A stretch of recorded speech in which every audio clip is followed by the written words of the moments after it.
go yard. I got so much more.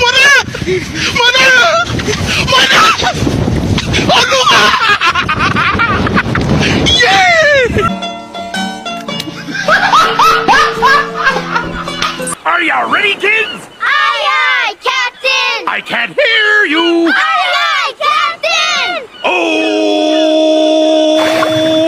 Fucking design on right now.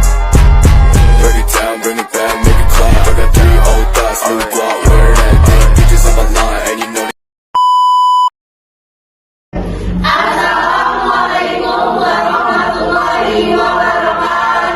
Kami dari kelompok 2 akan menjelaskan tentang efek toksikologi pada bidang industri. Selamat menyaksikan.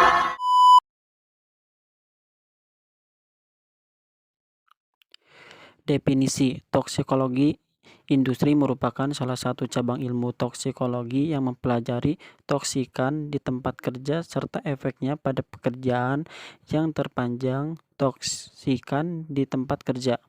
Secara terminologis, toksikologi industri berarti ilmu tentang toksikan yang dipakai oleh diproses dan dihasilkan dalam industri. Toksikologi industri berkompetensi dalam mengkaji dan menilai probabilitas adanya bahan kimia di lingkungan kerja serta besarnya risiko yang ditimbulkan oleh bahan kimia tersebut. Toksikologi industri berkompetensi dalam mengkaji dan menilai probabilitas adanya bahan kimia di lingkungan kerja serta besarnya risiko yang ditimbulkan oleh bahan kimia tersebut. Ruang lingkup pada toksikologi industri yaitu terdapatnya ketoksikan di alam, penggunaan dan manfaat, sifat fisik dan kimia, masuknya ke dalam tubuh dari lingkungan kerja, diagnosis atau gejala, terapi, serta manajemen kasus keracunan. Toksikologi okupasi atau occupational toxicology adalah ilmu yang mempelajari efek merugikan dari suatu bahan yang dapat terjadi selama masa kerja seorang pekerja. Contoh toksikan yang umum di tempat kerja yang pertama, logam seperti Pb, Hg, Cd, Cr, Co, As, Al, Be, Ni, Mn. Yang kedua ada pelarut solvent, misalnya hidrokarbon alifatik, aromatik, bersubstitusi benzen, tuelna, kloroform, formaldehida, alkohol, ester. Yang ketiga ada gas antara lain CO, ozon, HCN, fosgen, COX, NOx.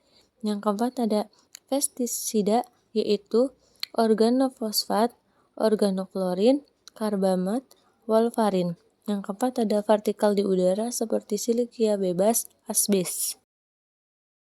Bahaya bahan kimia. Bahaya bahan kimia pada dasarnya dapat dikategorikan menjadi 2 kelompok besar sebagai berikut. Yang pertama, hazard keselamatan yang berhubungan dengan karakteristik intrinsik bahan kimia seperti mudah terbakar, flammable, mudah meledak atau eksplosif, dan korosif. Yang kedua, hazard kesehatan yang berhubungan dengan toksisitas bahan kimia, baik akut, kronik, dan karsinogen. Efek iritasi langsung bahan kimia pada jaringan.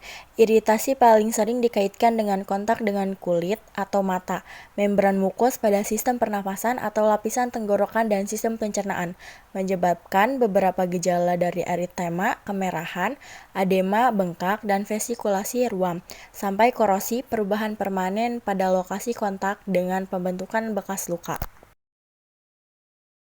Faktor yang berpengaruh terhadap tingkat toksisitas bahan kimia. Yang pertama, sifat fisika dan bahan kimia. 2. Kondisi kontak badan. 3. Keadaan personil. 4. Kondisi lingkungan. Efek dari bahan kimia yang masuk ke tubuh bervariasi, tergantung dari organ target.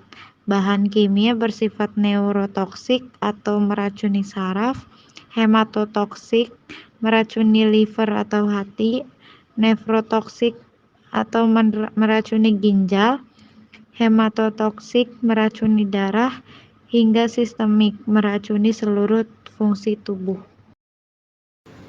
Dalam berbagai sumber dapat ditemukan ribuan jenis bahan kimia yang dihasilkan oleh suatu industri. Oleh karena itu, selalu diupayakan untuk melakukan upaya berikut. 1. Survei pendahuluan untuk mengenal bahan kimia yang terdapat di industri dan merencanakan program evaluasi risiko bahaya serta tindak lanjutnya. Mengenal proses produksi dengan mempelajari alur proses mulai dari tahap awal sampai akhir, sumber bahaya kimia dan keluhan kesehatan oleh pekerja serta memanfaatkan indera kita untuk mengidentifikasi lingkungan kerja. 3. Mempelajari MSDS atau Material Safety Data Sheet atau lembar data bahan kimia, yakni suatu dokumen teknik yang memberikan informasi tentang komposisi karakteristik, bahaya fisik dan potensi bahaya kesehatan, cara penanganan dan penyimpanan bahan yang aman, tindakan pertolongan pertama dan prosedur khusus lainnya. 4. Memenuhi kelengkapan fasilitas sanitasi, pelindung kerja atau pakaian kerja khusus, ataupun fasilitas PPPK yang memadai. 5. Melakukan pengawasan teknis dan medis yang cukup. Demikian video penjelasan dari kelompok kami, kurang dan lebihnya mohon maaf. Wassalamualaikum warahmatullahi wabarakatuh. Terima kasih sudah menyaksikan video presentasi dari kelompok kami.